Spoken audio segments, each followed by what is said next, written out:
Hi again then guys, and welcome to episode 4 of Tour of Japan, the review series for Gran Turismo 6's GT300 and GT500 Super GT or JGTC machines. And in this episode we're featuring the Lexus WedsSport IS350. It's a GT300 class machine and seems to be one of the less appreciated JGTC models. Now, that is probably in part due to the fact that it is a GT300 machine rather than a fully powered GT500 machine. But the fact is, it's a very, very good car in its own right. It's powered by a 3-litre Formula Nippon engine, which can be fully tuned to 676 horsepower, which for a GT300 model is pretty decent. It produces 520 pound-feet of torque, which is impressive for a 3-litre engine. And it only weighs 1150 kilos. Now, thanks to that, it has a power-to-weight ratio of 588 horsepower per tonne, which isn't as high as some of the GT500 models, but that's not too surprising considering how much more power most of those models have. And the fully tuned PP on this particular model is 612, which is quite a lot lower than many of the other JGTC models.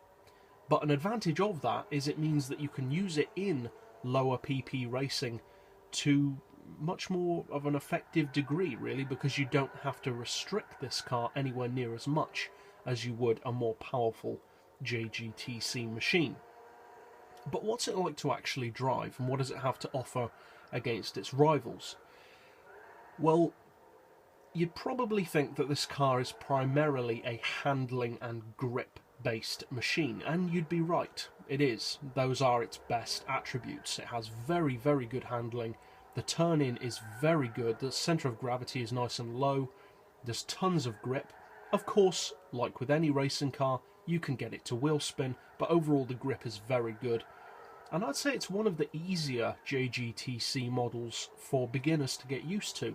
And if you are a more beginner level driver who hasn't had much experience of driving Super GT cars, I'd actually recommend starting with this one. And one of the reasons for that is the price. It's 500,000 credits, which, although isn't the cheapest of the JGTC class, is one of the more affordable models. And like I said, it is a much more beginner-friendly machine. It's very easy to use its performance. It's got more than enough power to give it great general track performance for most tracks, but not so much that you're constantly fighting against the car as you might be with, say, a 900 horsepower machine. Overall, it's a really nice car to drive. I think, personally, it looks great. I love the paint colour on this car. And, like I said, it is an underappreciated, or it seems to be anyway, an underappreciated model. Most people going for the GT300 class seem to go for the more obvious choices like the Arta, Garaya, etc. But this car is very, very good in its own right. Now, as far as effectiveness, it's a little bit more limited than some of the GT300 cars in its range of effectiveness. Some GT300 models can take on GT500 cars and be really competitive. And although this car isn't slow by any means, it does lack the straight line performance of some of its rivals, both in the GT300 and GT500 class. So if you plan on using this car, which I would recommend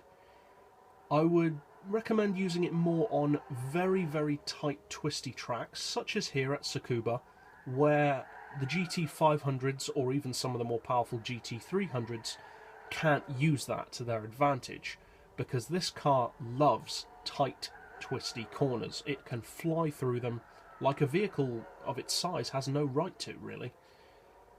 Overall, it's a great car, I would say, and there's not much more to say about it apart from that, really. It's got great handling, fantastic levels of grip. The brakes are very, very good. They do an excellent job of scrubbing off the power and speed.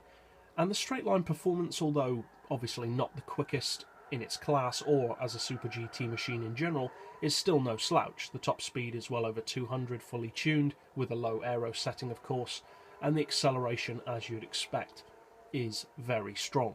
So if you haven't tried out this car before, and you're looking primarily for a grip or handling based JGTC model for, say, city tracks or tight tracks such as here at Tsukuba, then I would highly recommend this car because its handling and grip are by far its best points.